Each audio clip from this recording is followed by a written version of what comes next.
श्री दत्तप्रबोध अध्याय 29. मातेच्या काही प्रश्नांची उत्तर. मागील अध्यायामध्ये दत्तात्रयानं काही प्रश्नांची उत्तरं दिली आणि उरलेल्या प्रश्नांची उत्तरं आता या अध्यायात सांगायला सुरुवात केली.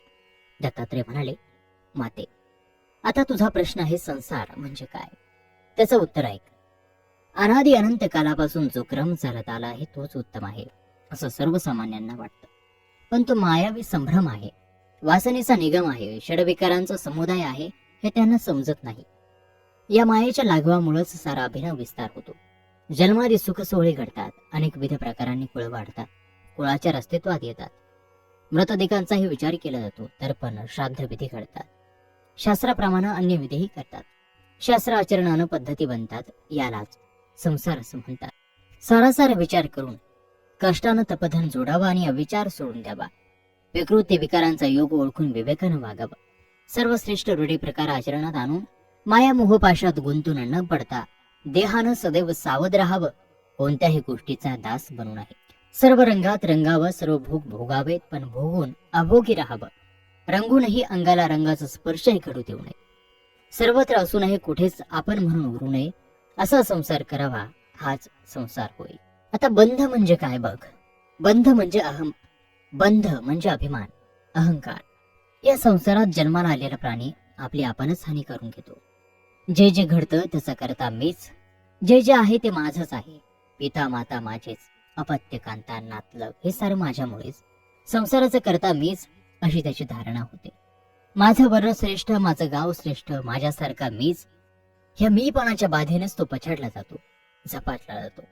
माते, आता मोक्षाचा विचार मी तुला सांगतो. मनुष्य प्राणी जन्माला आल्यापासून स्वहित विचारातच मग्न असतो. ज्ञान आणि अभ्यासात मग्न राहण्याचा प्रयत्नही करत असतो. नित्य नेमानं सारासारा विचार विवेक अंगी बाळगण्यासाठी झटत असतो. त्यासाठी तत्वज्ञान निर्माण करतो आणि परात्पर रूप शोधण्याचा प्रयत्न करतो. पण आयुष्यातली माया, लोभ आणि मोहाचे गुंतवणारी सुंदर स्वप्न इतकी प्रभावी आणि मोहमयी असतात की ह्या विवेकाला, ह्या स्वहित विचाराला ते कुठल्या कुठे उधळून लावतात, सद्गुणांना हाकलवून लावतात. पण सद्गुरु कृपा असेल तर मात्र अभागुणांचा त्याग करता येतो. विवेक बोधाची कास धरता येते. सर्वत्र व्यापक एकच देव आहे हे जाण येते आणि द्वैत व्यर्थ. नाना कल्पनांचे विकार संपून फक्त देवभक्तीची वार्ता तेवढे शिल्लक होत. ध्यान धारणेत निमग्न राहावंसं वाटतं. ध्यान करता करता मन उन्मत होतं आणि साक्षात्कार घडून सगुणच दर्शन होतं. पण हा साक्षात्कार घडवण्यासाठी सद्गुरु चरणांची कृपा लागते. तेव्हाच सर्वात्मकी सर्वेश्वर दिसतो. हे अध्यात्माचं विवरणही असंच आहे. ज्यावेळी मन निर्विकल्प शुद्ध होतं तेव्हा साऱ्या भावना, वासनांचं, सर्व कल्पनांचं एक खंडन होतं आणि गुह्य धनाप्रमाण असणारा तो परमेश्वर दिसतो. हा परमेश्वर निरालंब, निर्विकार आणि निरंजन असतो. त्याच्या ठाई मी तू पण नाही, देहवृत्तीचं भान नाही. तो लक्षातीत अलक्ष आहे आणि तोच सर्वात्मक सर्वपक्ष आहे. तो नित्यानंदातही आहे आणि भोगी दक्षही आहे. अशा त्याच्या ठाईच मोक्ष आहे. हा मोक्ष जेव्हा सद्गुरु कृपा होईल तेव्हा एकात्म दृष्टी लाभून निर्विकल्प समाधी लाभता येईल. ही निर्विकल्प समाधी म्हणजेच मोक्ष होईल. माते, तुझा प्रश्न होता सुख म्हणजे काय. आता ऐक. माते, सगळ्या जन्माचं सुख म्हणजे हा आपल्याला लाभलेला नरदेह. मानवानं सुखाच्या अनेक कल्पना केल्या आहेत, पण त्या साऱ्या कायिक आहेत, पार्थिव आहेत. धनधान्य, दासदासी, गज, अश्व, गाई म्हशी, राज्य, वैभव, संपत्ती अशा सर्व गोष्टींना मानवानं सुख संबोधलं. पंच इंद्रियाच्या सर्व भोगांना सुख मानलं. चांगलं चुंगलं खाणं, चांगलं चुंगलं लिहिणं, अलंकार, वस्त्रादी परिधान करणं, मर्दमयी शय्येवर पहुडणं, कनक कामिनीचा उपभोग घेणं, सुपुत्र सुकन्या प्राप्त होणं या सर्वाला मानव प्राणी सुख म्हणतात.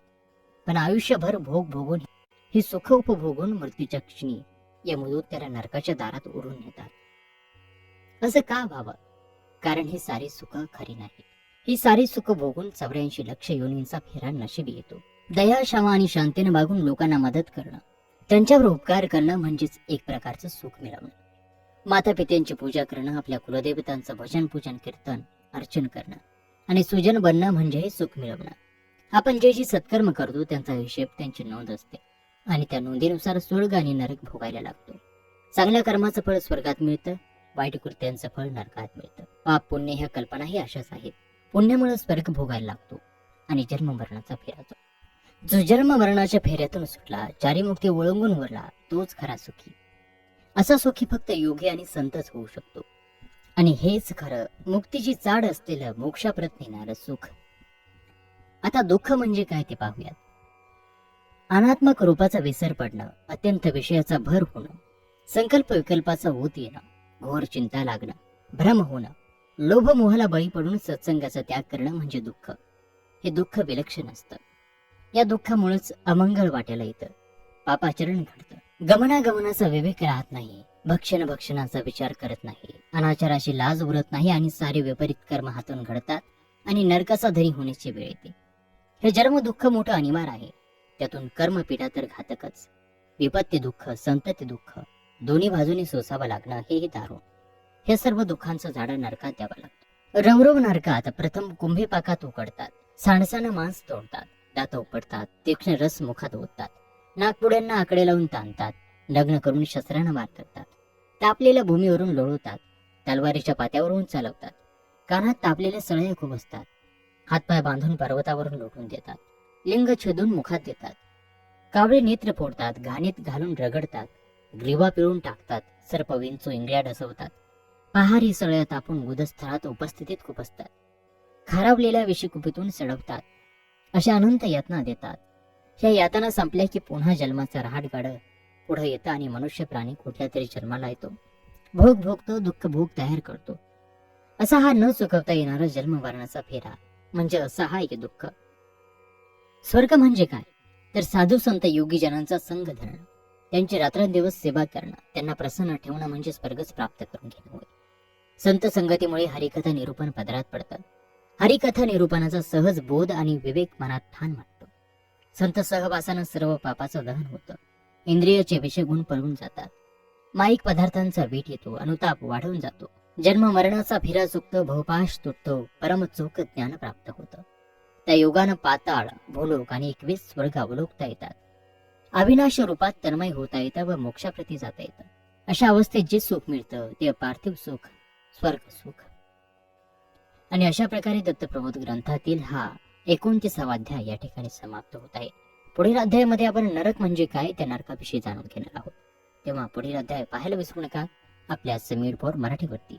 तोपर्यंत नमस्कार, धन्यवाद. श्री गुरुदेव दत्त.